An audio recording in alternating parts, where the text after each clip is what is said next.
Hi everyone, welcome to A Stitch in Time. Today is Thursday, November 2nd, 2023, and this is episode 270. I'm Carol, also known as Knits and Pearls on Ravelry, and I live east of Vancouver in the Fraser Valley of British Columbia, Canada, where it is absolutely pouring rain today. But look, it's nice and bright in here. I have a new toy. It's a ring light. Now, I've heard of ring lights. I know a lot of YouTubers use them. It's something I always thought would be kind of out of reach economically. And since I just do this for a hobby, I try and limit how much money goes into the podcast.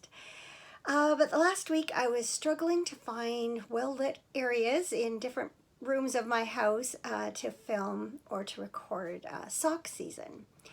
And so I just decided to look into a ring light and found that they're really not that expensive after all. I mean, you can get more expensive ones, but I think I paid about $50. Comes on a tripod, you put your phone or your camera in the middle of it, and voila, you have sunshine on a rainy day. Hopefully I will no longer have to be saying things like, oh, the lighting's not that great, but I've experimenting a little bit with different combinations of daylight, overhead light, ring light. Right now I have my blinds down, so hopefully that will limit how much the side of my face is in shadow, because I do notice that often happens when I'm recording with the window or with the blind open. But yeah, we'll just see how it goes going forward. There's different light settings for warm and cool, etc. And look, it's got a little remote control that I can turn the camera on and off from where I'm sitting. It's awesome. So you'll have to let me know what you think, if it's making any difference at all to you.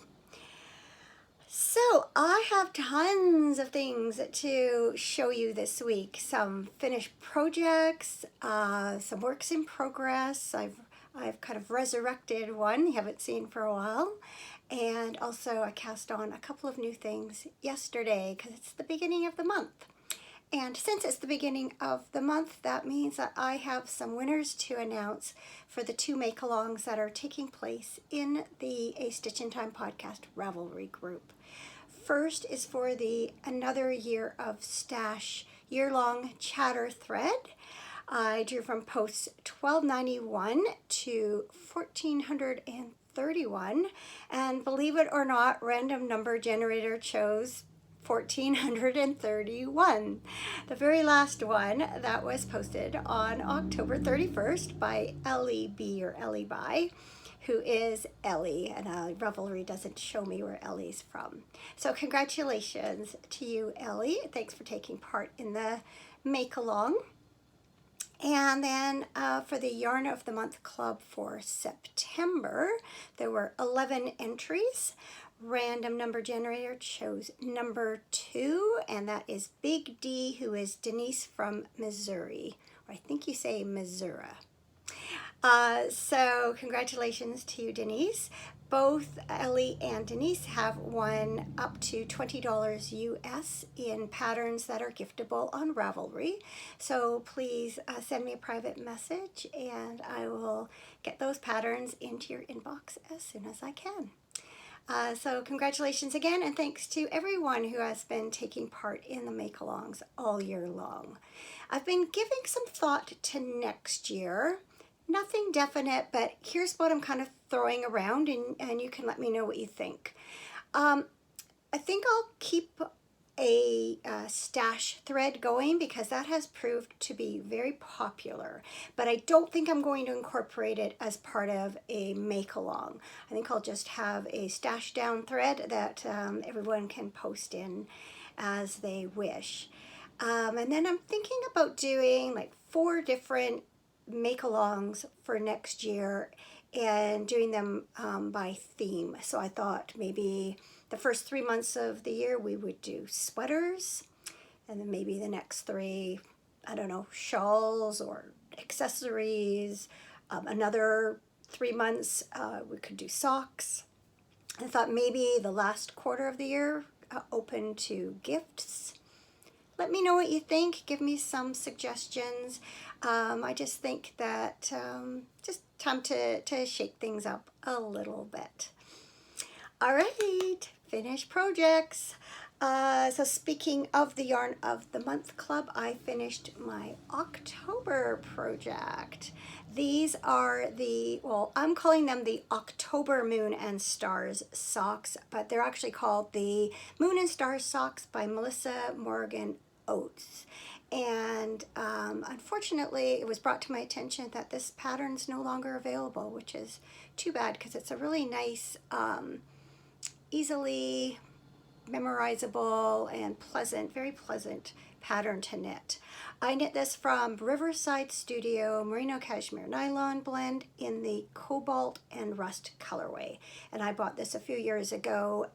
Sorry, now I'm finding myself looking at the light instead of the lens on my phone. So if you see my eyes wandering different places this week, that's because I'm getting used to this new setup. Anyway, yes, I bought the yarn at Fibers West a few years ago. That's a fairly local to me fiber festival. So I'm going to bring these in closer and show them to you. You can see I'm a little bit further away than usual with the new setup. So I think it had 1x1 rib. I ended up switching it up to 2x2, and I did it in such a way that the rib would flow into the pattern. And it's got this kind of a neat, kind of a serpentine lace pattern.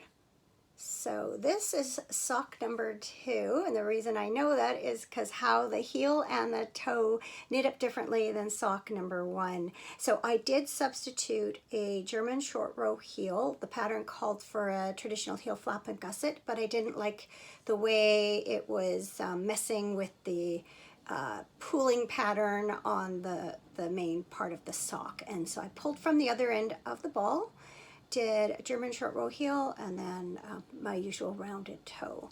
So you can see on sock number 1, that heel knit up a little bit more stripy.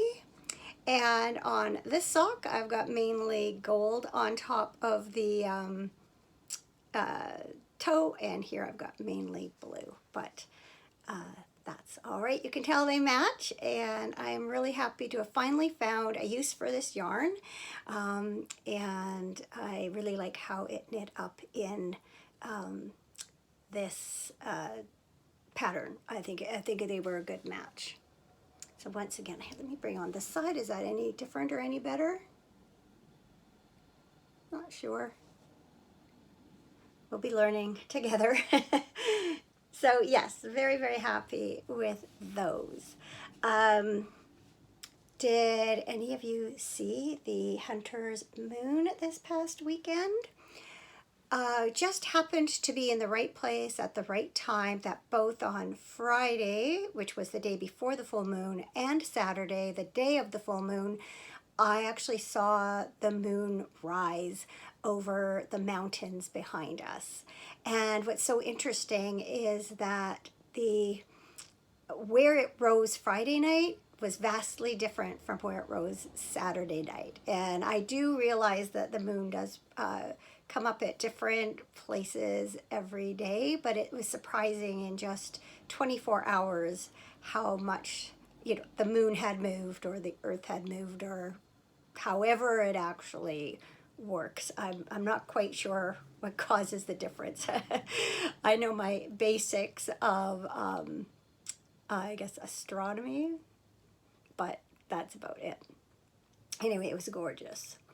That was the Hunter's Moon, and that's, as an aside, for any of you who watched my latest sock season video for week 5, it would have been in week 4, pardon me. I incorrectly identified the colorway of those socks as Hunter's Moon because I called them my Hunter's Moon sock. But Lisa of Fiber Nymph kindly corrected me, let me know it's the Harvest Moon colorway. So if you're ever interested in that, it is correct on my Ravelry project page. I just misspoke in the video. So I always like to try and correct things when I can. All right, so that's finished project number 1, and I also finished this pair of socks for my brother-in-law Ed for his birthday, which is at the end of this month. Well, actually, it's in about 3 weeks. And I will be packaging these up and sending them off to Toronto now that I've shown them to you, along with some chocolate for him and chocolate for my sister. It's just become a tradition. So this is Regia Perfect yarn. For those of you who may not have knit with it before, you get a skein of yarn and it has 2 identical stretches of yarn in it, divided by some bright yellow yarn. And you just cast on at the beginning and you follow the patterning, the striping to knit your socks, and then you end up with 2 identical socks. So this is color 7120, which is stone. So I did a 72 stitch top down sock. So 2 by 2 ribs. So you just knit this dark gray till you finish it, and then you start your leg. And then once you get to this stripe or wherever you want to place your heel, mine just coincidentally happened to be right at 7 inches where I like to place my heels. So then I did a traditional heel flap and gusset, and partway through the gusset it changed into this striping pattern, and then as you can see it just continued with this kind of mottled yarn all the way to the toe. So I was looking online to see if there was any more of this Perfect in patterns that I liked, because they're not all the same. I didn't really see anything that grabbed me though, and heaven knows I have enough sock yarn to make other pairs of socks from commercial yarn, so I didn't really need to buy any anyway. But it is such a fun way to make a pair of socks, takes some of the thinking away from you. So yeah, so I'm happy to have those finished, and I'll be getting those out to him probably over the weekend, and that'll give me plenty of time for it to get to Toronto.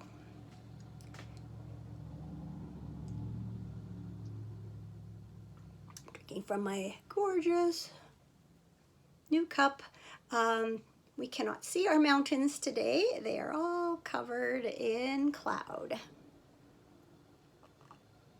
It is so dark and dreary out today. It just feels not exactly like the middle of the night, but feels like late afternoon instead of early afternoon. All right, works in progress. First up are the mermaid shell socks. I have one finished. This, oh, I should turn it this way because I've got my marker for the end of the gusset showing there. There we go. This is a pattern by Helen Stewart of Curious Handmade.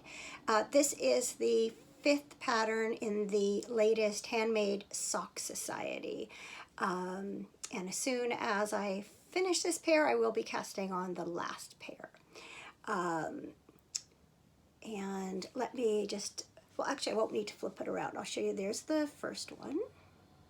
Bring it up close so you can see that pretty yarn. I did a German twisted or Old Norwegian cast on this pair. Not something I usually do, but I thought I would give it a go. I had kind of refreshed my memory about it by doing my Secret Forest mystery shawl, and so I thought I would try it on a pair of socks. So it's quite a nice one. I didn't do it for my next pair, but I probably would use it in the future. And I have quite a bit done on sock number 2. So there's the front, so you can see that shell pattern. And then there's just this ribbing that runs along all the way down the whole length of the sock. So traditional heel flap gusset. Whoops, I can see it's glaring there a little bit. That's better. There you go, that's even better.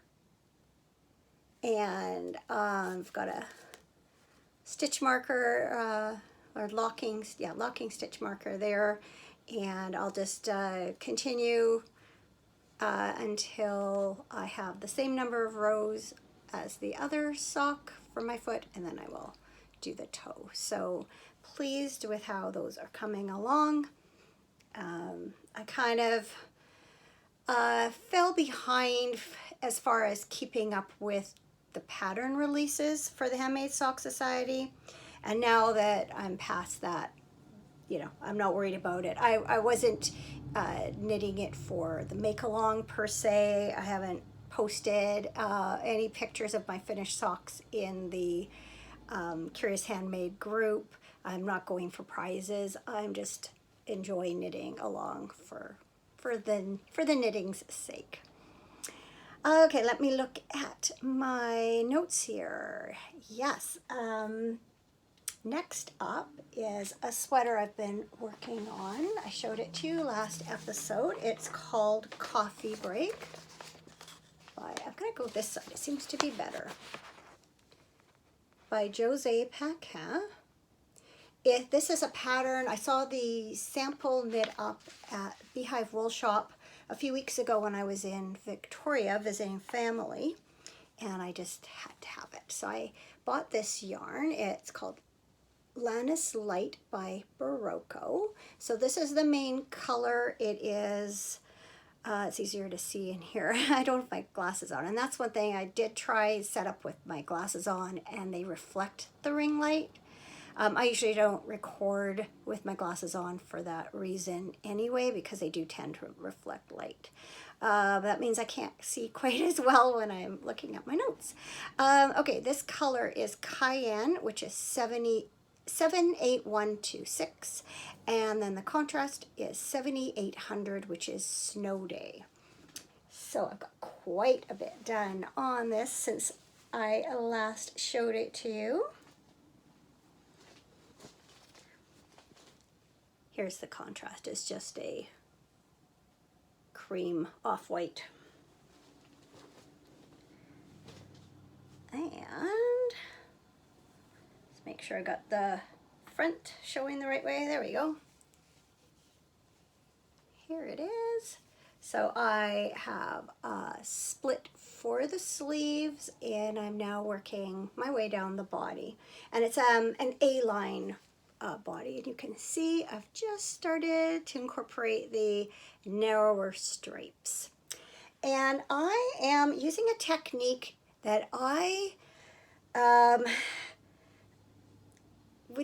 not sure I invented it. I kind of messed around with the method of, like, there's a method when you're doing striping to keep your stripes so you don't get that little jog.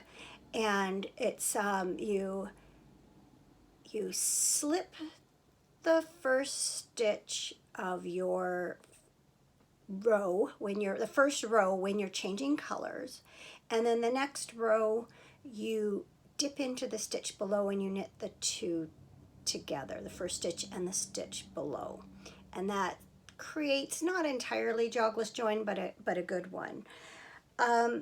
The only problem is if you're doing one or one row stripes, there is no second row of that color to dip into.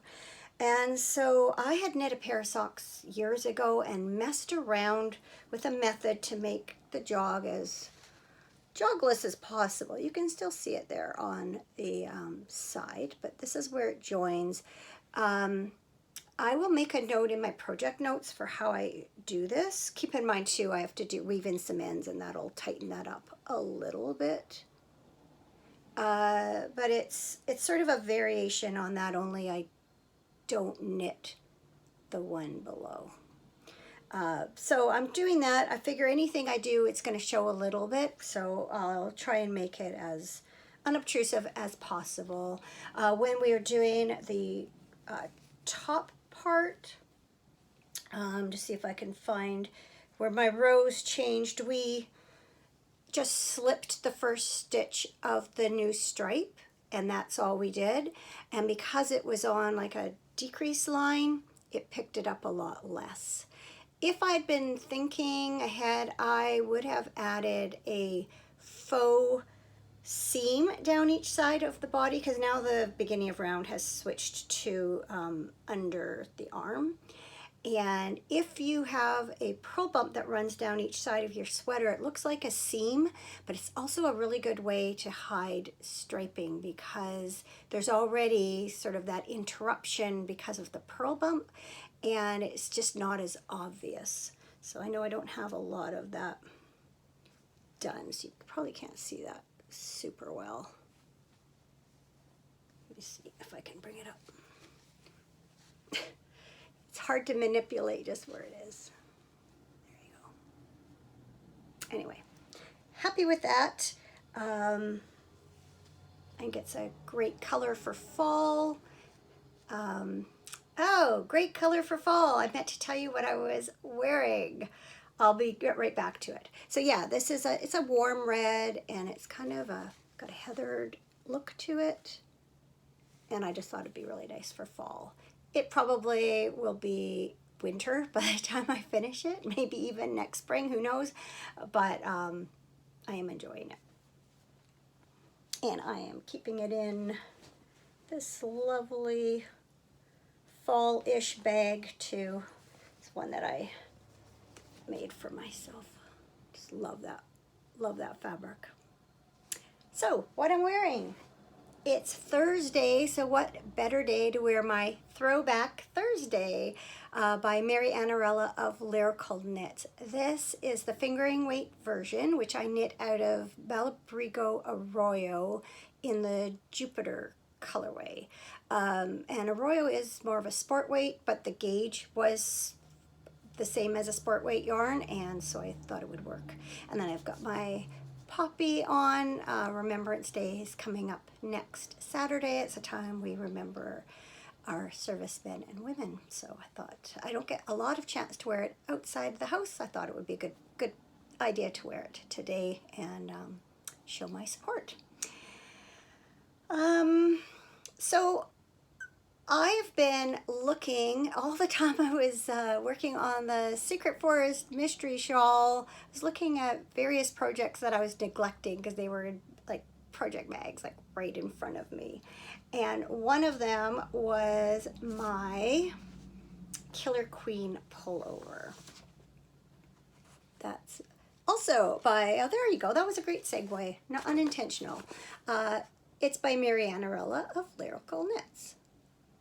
And I am knitting it from Cascade 220 Superwash. This is, again, it's easier to see it on here, 880 Marionberry. And then this is Cascade 220 Superwash Effects, and that is color 10 Lightning Storm. And I just thought they looked really, whoops, really good together. And actually that's showing up really well on camera. Yay, everything I've shown you so far I think is showing up really well color-wise. So I'm happy about that. And I am one cast off away from finishing the body. So I'm just gonna put my bag down on the floor. This is my Buckingham Palace bag that my sister brought back for me. So, look, that's so gorgeous. Let me bring it closer. Oh yeah, that's just showing up so well. So you can see all the different stitch patterns. This is tiny bubbles, I think. This is something like bigger bubbles, and this is champagne flutes. So you repeat all of those down, and then you do one by one ribbing on the bottom. So I have, what's it called? Yellow Brick Rodeo by Mary Annarella, which is also a circular yoke sweater. And so I was able to lay this out and just compare them to each other, and they're just identical. So I know it's going to fit really nicely. I mean, I've been trying it on as I go anyway, just making sure I have the right size and the right length, but I can see that it's going to fit really well. Maybe I'll just stand up here, see how well I can do that. Not very well, and I don't have very far I can go back. My back is up against the wall. Hang on. There you go. I know it's a little faded out on the bottom just because of the way the lighting is, but yeah, that's going to be really cute. Oh, and there's a look at my Throwback Thursday. Has this lace pattern down the sides and a split hem. I think the sleeves were, what do they call those? When you knit them as you go. It'll come to me, and if it does, I will put it at the bottom of the screen.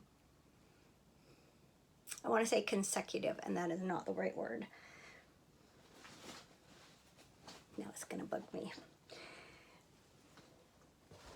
All right, so that is it for projects that you have already seen at some point, and now I have 2 new cast-ons. So first up, I've cast on another pair of socks. These are going to be for our son's girlfriend for Christmas. I'm knitting them from Polka Dot Creek. It's the classic sock sets in the sunflower colorway, and I got it as a sock set, and so it came with 2 other mini skeins. So this is Duckling, and this is Chocolate. Oh, I'm so pleased with the yellows blowing out a little bit. It's a little bit more golden than that, but the other colors are quite good. Yeah, I think that's even a bit better. So I am going to be knitting a combination of 2 patterns. I went on Ravelry and I looked for different patterns that had anything to do with sunflowers. The reason I chose this yarn for her is that she grew some sunflowers this summer in my son's little garden plot. So I found this pair of socks, and sorry, the printing sucks, but it gives you an idea. So it's called Sunflower Toe. It's by Kyoko Tachikawa. This is a little bit faded out, but there's a sunflower motif on the toe and then one around the leg. So what I'm going to do is just do it here around the leg. But I wanted a heel flap and gusset in a contrasting color, and I've never done that from the toe up because this is a toe up pattern. And I'm knitting them toe up because I split the skein into 4 equal balls, and so that I will have enough for 2 pairs of socks out of the full skein.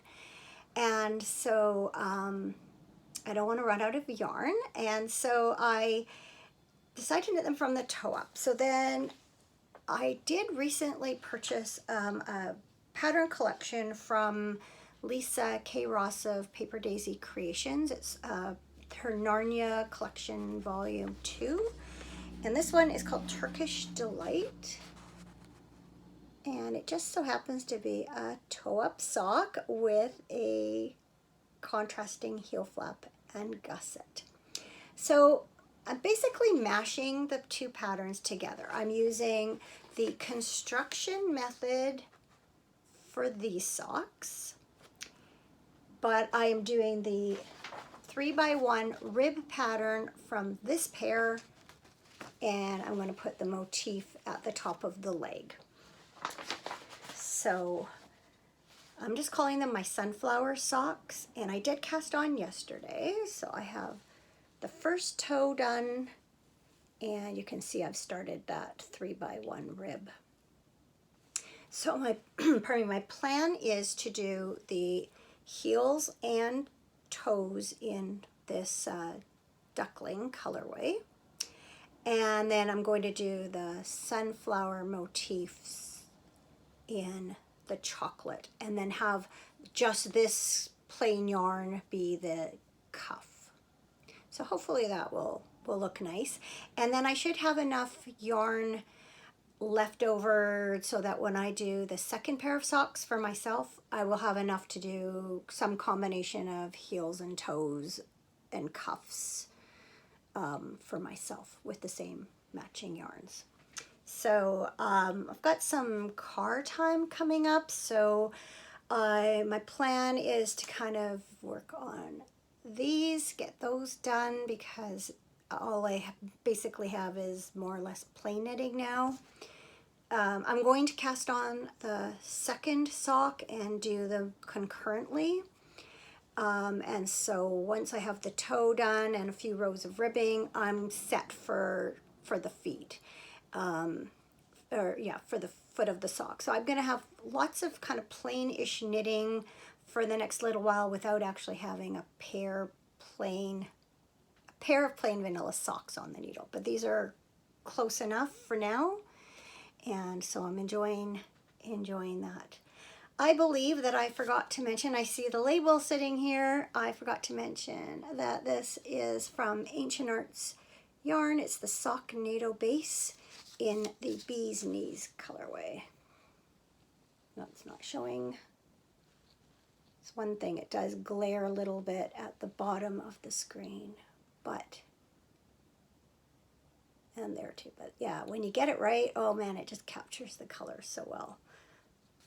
It's just such a relief to know that doesn't matter what the weather is like outside or if it's day or night, I can come and set this light up and I'll be able to record pretty well anywhere.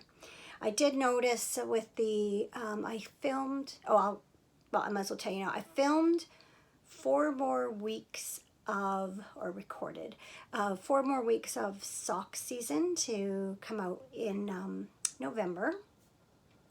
And I noticed, I think it was week 1, and then I filmed all of the model shots all at one time, and they're not quite as bright as I would like them to be, but I just don't have the time to go back and re-record that, and I've already edited some of the episodes, and so just hope you'll just accept it for what it is, an amateur production that I just do for fun. All right, I have one more cast on. It's now November, so I chose this skein of Wollmeise as my yarn of the month. It's a very old label. This is the 100% Merino Superwash Pure Blend. And hopefully you can see it's got blue and purple and black in there. Turquoise and kind of a purpley blue black. Now the colorway, forgive my poor German, is Versuchgenitchen 1. I don't even know what 1 is in German, or I would say it in German. And I looked up, I was putting in Ravelry, and I saw other projects from this colorway, and they were not this yarn. And they were all different, and so I looked up what that word means on the translation site, and it means guinea pig. So I'm guessing these are like one-of-a-kinds or test skeins or something, but I thought that was really cute. So guinea pig. And I was torn between a couple of different patterns. One was, I should have brought the pattern in. It's called Pincha. I don't remember the designer's name. I'll just put it down here and I'll link it. And it's a really interesting kind of feather-like shawl scarf thing. And I've had it in my favorites, in my patterns for a long time, so I thought I might do that. But then when I was scrolling through Ravelry and looking at different things that had been knit from Wollmeise, I came across a different pattern that I ended up settling on. So it is called, it's a German word, Strand Wanderer, which I think when I went to purchase it, translated it to Beach Walker, I believe. And it is by Leah Victoria. So this is not a great shot of it. That's how it looks on. But this gives you an idea of the patterning when it's knit up. So you are alternating, it's an asymmetrical triangular shawl. You're alternating rows of garter stitch across the whole width of the shawl. And then you change direction and do short row stripes in between those horizontal stripes. And so I'm not very far. I got about this far yesterday, and then I ended up tweaking some things, so I ripped it out and started over, and I've caught up to where I was. So started right up here in this corner. I'm going to see if I can bring that in close enough for you to see. So it's hard for me to see this far away. Okay, yes, we've got there yet. So that's how it started. And then here's that first section of the short rows. Some more stripes. And then another section of short rows. Now, the pattern did originally use Wollmeise, but they do say to pick a colorway that has color changes. I'm not sure if it says on here how long they should be. Let me see.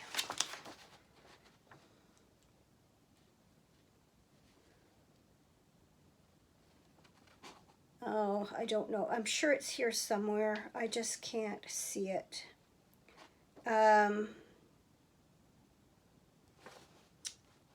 Yeah, I don't see it. Anyway, they do suggest that you have, you know, I think it was 15 to 25 centimeters, which I think is 6 to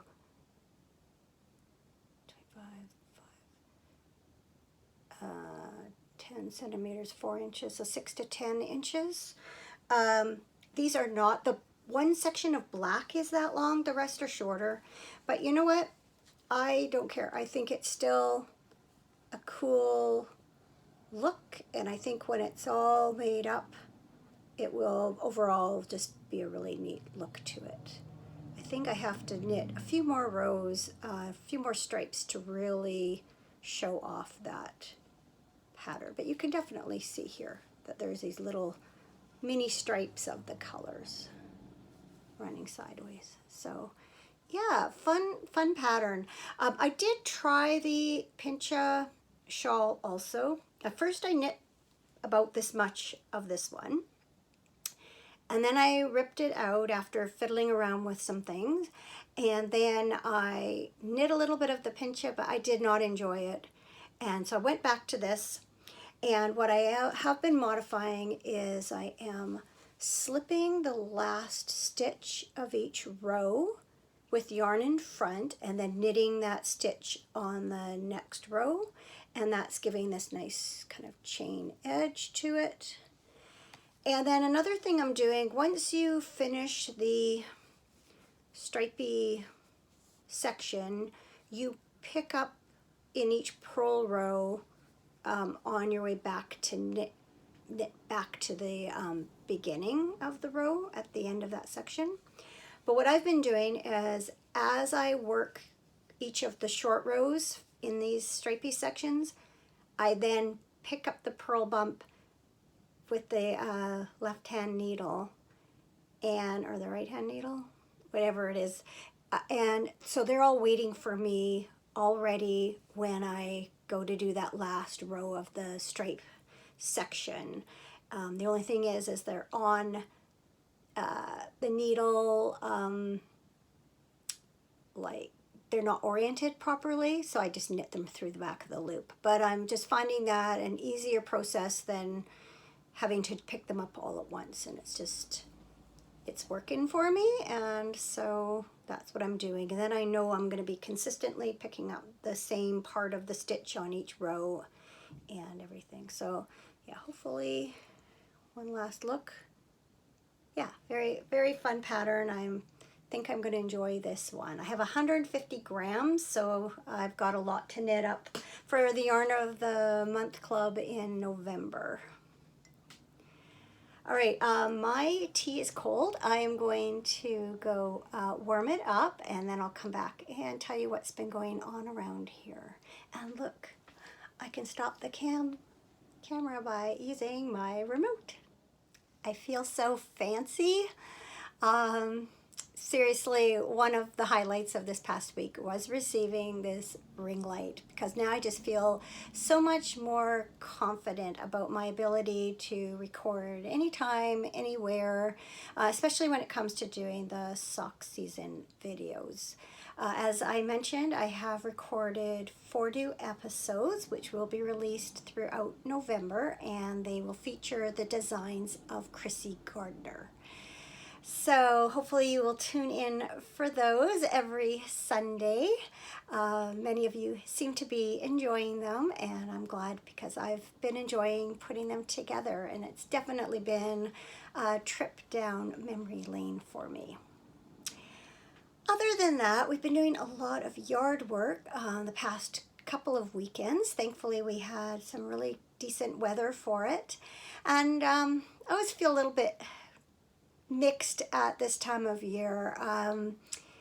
Part of me is sad to see, you know, the patio furniture go away and all the flowers, you know, disposed of. We had a stretch of cold weather and had frost a number of mornings, and my flowers went from beautiful and colorful to dead and brown in just a matter of days. On the other hand, it's nice to see everything looking so neat and tidy. Cameron, we just bought a hedge trimmer recently, so he trimmed all the hedges. I pruned a number of shrubs. Just everything just looks nice and tidy for winter. So, you know, that's the plus side. And definitely on days like this, when it's, you know, cold and gray and dreary and wet, it just feels so nice and cozy to be inside. So as far as what else we've been up to, not this past Friday, but the Friday before that, we went over to our son's condo and had a house cooling party, as he called it. So we all brought some drinks and appies and sort of had one last get together in his place. So he has now officially sold his condo and moved out. He's moved in with his girlfriend for this month, and then they found a very lovely condo, and we'll be moving into that. I think they take possession November 30th. Plus, Cullen started a new job on Monday, so it's been a very overwhelming period for him, as I mentioned last episode, but some of the big things are now done, and it's just one last thing is, well, obviously getting used to a new job is a big thing and will take a little while, but I know they're both anxious to get into their new place and set up a home together, so I can't wait to see it in person. It's really, really nice from the pictures that we've seen online.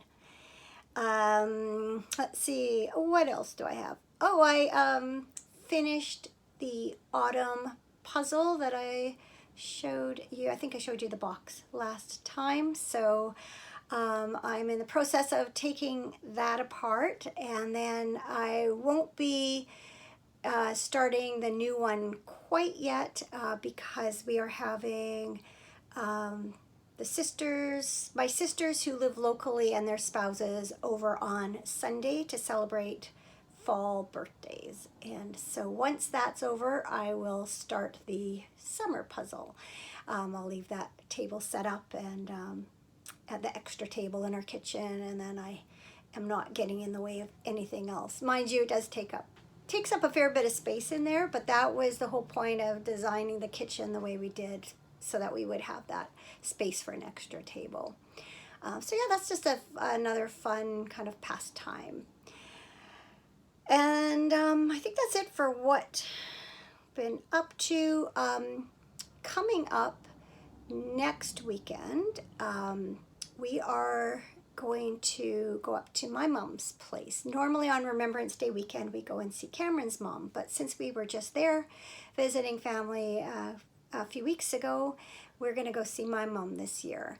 And so there will be a Remembrance Day ceremony in their memorial hall on Saturday, and then apparently there's a lunch afterwards at the Legion, which we'll go to. So that'll be nice to visit her. We'll head up. Cameron's going to take a day off work. We're going to head up Friday morning, and then we're going to come back Sunday afternoon, and then that'll give us the whole day Monday at home. It is the stat holiday, and then we do have to curl that night. So it's nice not to have to worry about getting home by a certain time on Monday and not feeling, I don't know about you, but whenever we do a long drive, I just always find I'm just kind of done after that. It makes me feel sleepy. And so it'll be nice to just wake up, kind of have a fairly lazy Monday, and then go off to curling. I'm going to be curling a lot in November.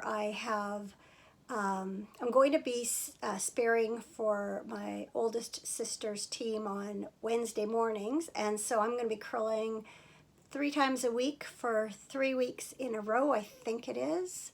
3 weeks anyway, for sure, out of November. And then I'm going to be in a Bonspiel in a few weeks. And so, yeah, I'm going to be curling lots. So hopefully it helps my game. We've had some good games and some not so good games. Tuesday morning, we just got crushed, but by a really good team. And so, you know, we just couldn't put it together. They scored 6 in the first end. And after that, we didn't do so badly. We did, limit them to 1 or 2 each end, but we quit after 4 ends. We couldn't take it anymore. But it's still fun. They're nice people, and so enjoy the social part of it. I always say I never lose sleep over curling. I just go to have fun.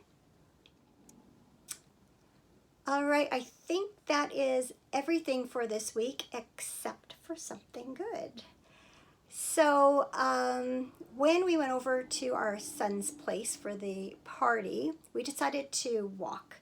1, his place isn't that far away, it's just a few blocks, and 2, that way we could have something to drink and not worry about driving. And the weather wasn't too bad.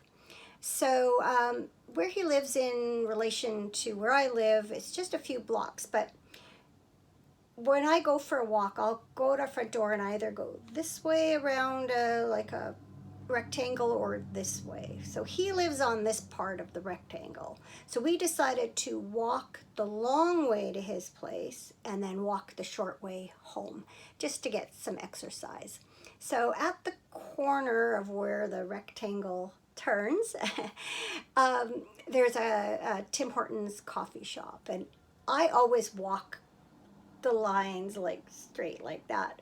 My husband went to cut through the parking lot at the Tim Hortons, and I said, no, let's walk this way. Well, he just started walking through the parking lot, so I followed him, and we both noticed something in the tree overhead. We saw a large bird land there, or flap or something, and it turned out to be an owl. And so we both took out our phones. My picture, I got him, the owl with its head turned, but Cameron got a great shot, which I will put in here. And good thing he got it so quickly, because the owl did not like us looking at it and proceeded to take off. And when it did, we realized there was a second owl in the same tree, and they kind of flew around and nattered at each other and took off. So what a cool thing. Both my one sister and my daughter said it is a barred owl.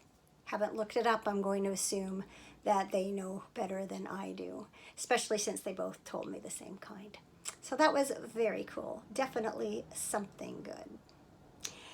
And on that note, I think it's time to say goodbye. So thank you as always for watching. Thank you as always for all of your kind comments, personal messages, and participation in the Ravelry group. And yeah, let me know what you think about my ideas for an upcoming knit along or make along schedule. And also let me know what you think of the lighting. I think it's an improvement. I hope you do too. So take care. Have a good couple of weeks. I'll be back in a couple of weeks with a regular episode. And in the meantime, check out Sock Season on Sundays. See you soon. Bye.